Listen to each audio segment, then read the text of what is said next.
पंजाब के पूर्व वित्त मंत्री मनप्रीत सिंह बादल के खिलाफ गिरफ्तारी का वारंट जारी किया गया है। मुख्य न्यायिक मजिस्ट्रेट ने भाजपा नेता और पूर्व राज्य मंत्री मनप्रीत सिंह बादल के खिलाफ गिरफ्तारी का वारंट जारी किया है।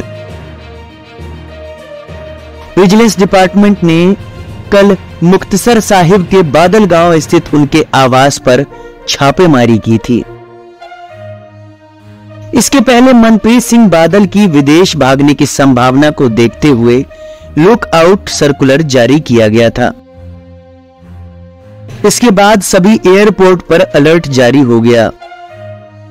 पंजाब विजिलेंस को शक है कि मनप्रीत बादल केस दर्ज होने के बाद विदेश भाग सकते हैं।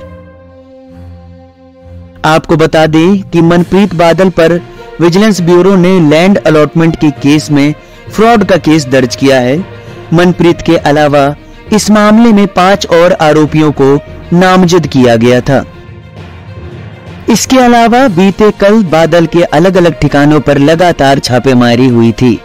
विजिलेंस द्वारा पूर्व वित्त मंत्री मनप्रीत सिंह बादल और अन्यों के खिलाफ भ्रष्टाचार का केस दर्ज किया गया था। इस मामले में 3 आरोपी गिरफ्तार किए गए हैं, जिनको 25 सितंबर को अदालत में पेश किया गया था और 28 सितंबर तक का पुलिस रिमांड मिला है।